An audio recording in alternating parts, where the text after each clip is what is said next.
अस्सलाम वालेकुम दोस्तों। पाकिस्तान क्रिकेट बोर्ड की तरफ से साइम अयूब के हवाले से ऑफिशियली स्टेटमेंट नहीं आया, लेकिन सिलेक्शन कमेटी ने यह दावा कर दिया है कि हम इसी वीक चैंपियन ट्रॉफी के लिए स्क्वाड का ऐलान कर देंगे।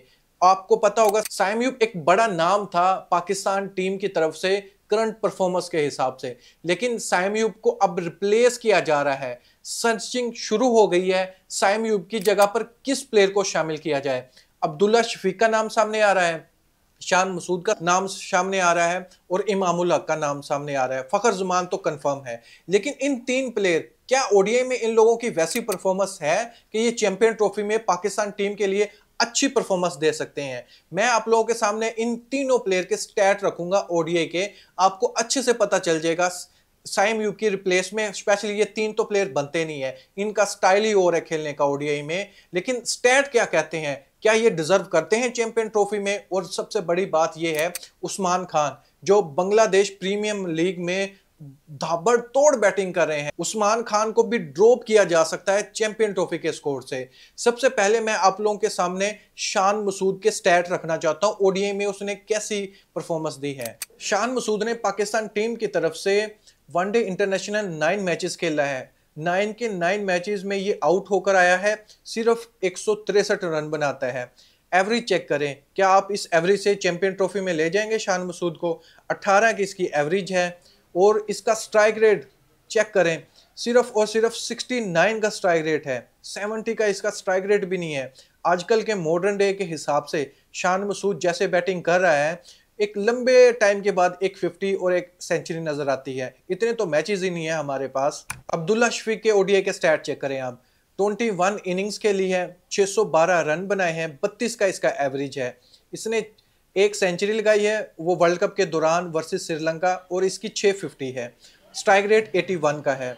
इमामुल हक के ओडीआई के स्टैट देखें, इमामुल हक फिर भी इन दोनों प्लेयर से अच्छे हैं करंट स्टैट के हिसाब से। 71 मैचेस खेले हैं, ऑलमोस्ट 3200 रन बनाए हैं, 48 का एवरेज है। 48 का एवरेज है इमामुल हक का, एक्सपीरियंस है इमामुल हक के पास। स्ट्राइक रेट इसका भी बहुत कम है, 82 का स्ट्राइक रेट है, जिसमें इसने 9 सेंचुरी लगा रखी है 20-50 ओडीआई कैरियर में। अब इन प्लेयर की करंट परफॉर्मेंस कैसी है वो अपनी स्क्रीन पर चेक करें आप। देखिए अब्दुल्ला शफीक ओडीआई में चेक करें, वर्सेस साउथ अफ्रीका 3 मैच खेलता है और अंडों में ये हैट्रिक करता है। ये पहला ऐसा बैट्समैन है जो अंडे बड़े शौक से ही लेता है और हैट्रिक करता है उसमें। तीनों के तीनों मैच में ये 0 पर आउट होता है। फिर जिम्बाब्वे के खिलाफ 50 रन है इसके, फिर जिम्बाब्वे के खिलाफ 32 रन है, यानी माठी टीम होगी ये रन कर देगा। ऑस्ट्रेलिया के खिलाफ सिर्फ 64 रन है, वो भी चेजिंग के दौरान थे और टारगेट इतना हाई नहीं था, सिर्फ 150 रन बनाने थे, तो 300 गेंदों पे इन लोगों ने बनाना था, टाइम लेकर खेला था। अदरवाइज कहीं भी इसकी अच्छी परफॉर्मेंस नहीं है। ऐसी ओडीआई में अगर आप लास्ट परफॉर्मेंस चेक करो 10 इनिंग शान मसूद की, शान मसूद 7 रन पर आउट होता है, 44 रन बनाता है न्यूजीलैंड के अगेंस्ट, फिर ऑस्ट्रेलिया के अगेंस्ट 50 रन बनाता है, 0, 2, 19 और 40। बहुत से लोगों का मानना है कि शान मसूद को ऐड कर लिया जाए, अब्दुल्ला शफीक को ऐड ना किया जाए, क्योंकि एग्रेसिव बैट्समैन है, नजर आता है एग्रेसिव बैट्समैन है, लेकिन यकीन करो वो एक 50 मारने के लिए टेस्ट में वो 5 से 6 इनिंग ले जाता है, और उस जगह पर ये 50 मारता है जहां पर फ्लैट पिच हो। सिर्फ एक ऐसी 50 थी मुल्तान में रिसेंटली जो उसने अच्छे जगह पर 50 मारी थी, यानी डिफिकल्ट पिच थी, स्पिनर को हेल्प कर रही थी, वहां पर इसने 50 लगाई, बहुत ही अच्छा लगा हमें। लेकिन अदरवाइज इसने पिंडी में 50 लगा रखी है और साउथ अफ्रीका में इसने एक सेंचुरी लगाई थी 145 रन की, जहां पर उनका ऑलराउंडर 130 के स्ट्राइक रेट से बैटिंग करके जाता है टेस्ट में। हर एक दूसरा प्लेयर सेंचुरी लगाकर जा रहा था, उस जगह पर शान मसूद ने सेंचुरी लगाई थी। शान मसूद एक्सपीरियंस है, लेकिन ऐसी परफॉर्मेंस नहीं है कि उसको चैंपियन ट्रॉफी में खिलाया जाए।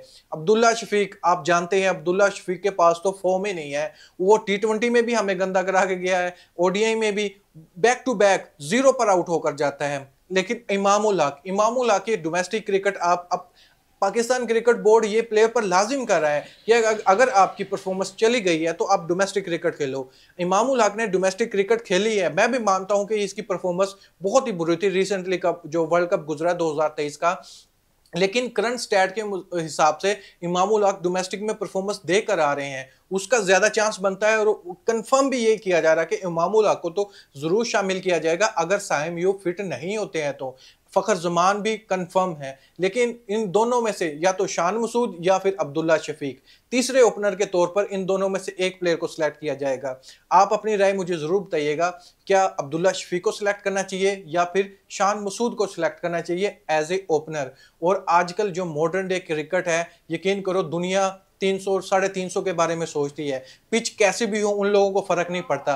क्या हमारे ये दोनों बैट्समैन अब्दुल्ला शफीक और शान मसूद क्या इस स्टाइल से बैटिंग कर पाएंगे अगर साइम यूब फिट नहीं होते तो? अपनी राय कमेंट बॉक्स में मुझे जरूर बताइएगा इसके रिलेटेड। Thank you.